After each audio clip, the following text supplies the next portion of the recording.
Hi everyone, welcome back to another video. Now in this one I want to talk about judging potting angles. Now when I'm doing my sessions on the table working with players, I'll often find that people will miss a certain shot and they'll immediately blame it on misjudging the angle. So on the next shot, if we set the ball up again and we put it back on the same spot, they might deliberately, if they've missed it thick, try to aim a bit thinner on the next shot. Now in this video I'm going to talk about why that isn't always the case and you have to build up a little bit more data.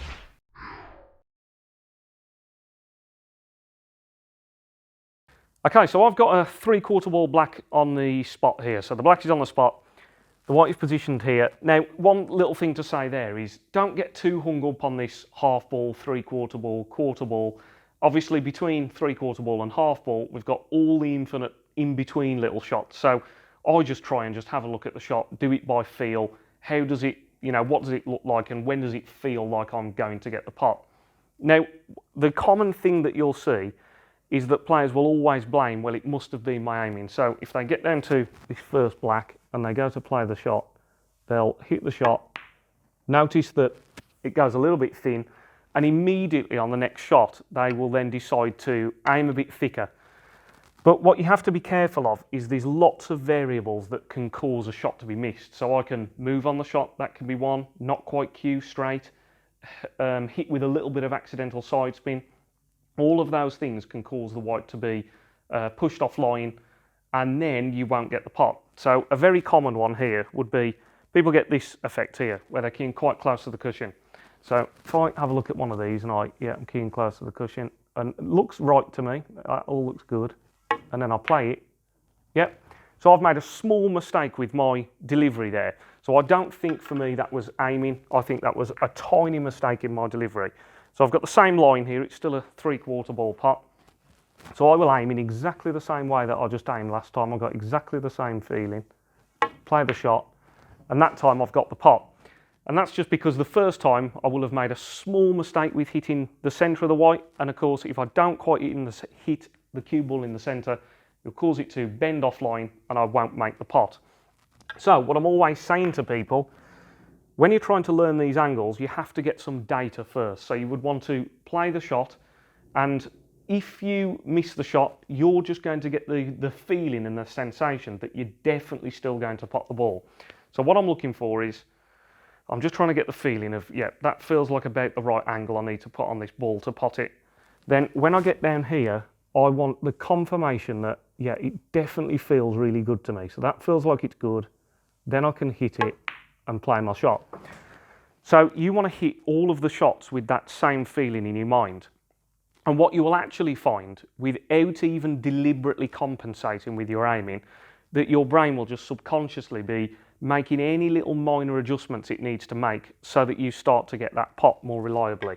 So it's not always the case, and I see this mistake a lot, it's not always the case that you can just immediately say, okay, well, I hit that pot too thickly, I've got to aim thinner and then I'm going to get the pot. You need some more data to work with. So this is the sensation that you always want. So you're picking the line standing up, then when you're down you're saying, yeah, I'm confirmed, I'm in the centre of the white, that looks good, everything feels good to me, and then you can play it keeping nice and still. And then you've got some proper data to work with. Now, just on that point, it doesn't always mean that that is always the case, that you'll do this subconscious correction in the background. For a large majority of shots, you will start to do that. Let's pick this one, for example. So I've got a half ball black off the spot effectively now. Now this one is a trickier angle to judge, so players might find it more difficult. So if I was to get down to this shot, and let's say I overcut it a little bit. So I play the shot, and in my mind, I thought that was going in. What I then want to do is give myself some more data. So I don't want to do any adjustments. I just want the feeling of that shot going in again. So I'm back down on it. In my mind, that's going in. But, I've hit it too thinly again. So, okay, I'm starting to get some data. So, again, no adjustments with my aiming. I just want the feeling of that shot going in. So I'm down onto the shot again, play it, and it's gone too thin. Okay. So then you'd be starting to build up some data and say, right, I've got some consistent results now. Whenever I play that type of shot, I overcut the shot very slightly. So then you might have some as I say, some consistent data to work with, and you could say, okay, I'll make a small compensation. I've got to hit a little bit more of that red ball on the black spot there to make it go into the pocket. But then it's less random. You're trying to keep still. You're trying to feel like you're getting the pot. And from that data, I find I was getting consistent results. So then I might say, okay, so I've got to aim it just that little bit thicker, and then I can play it and see what that does. And I'm nearly there now, very, very close. So this is how you would then start to build up that angle recognition. So then again, I would do the same thing of saying, right, I've got to, let's get that like half ball angle. So look at it from here, look at it here. It's a bit thicker than I was originally thinking then. And play it. And I've got my pot now, so I'm starting to get there.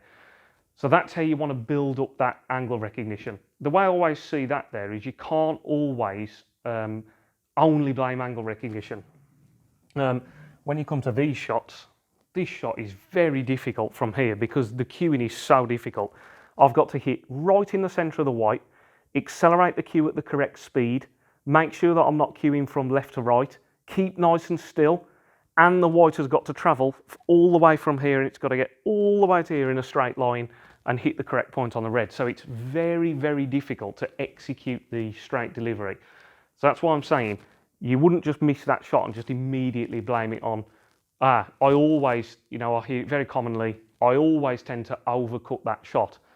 That might be the case, but that could well be because you're just not catching the cue ball right in the centre.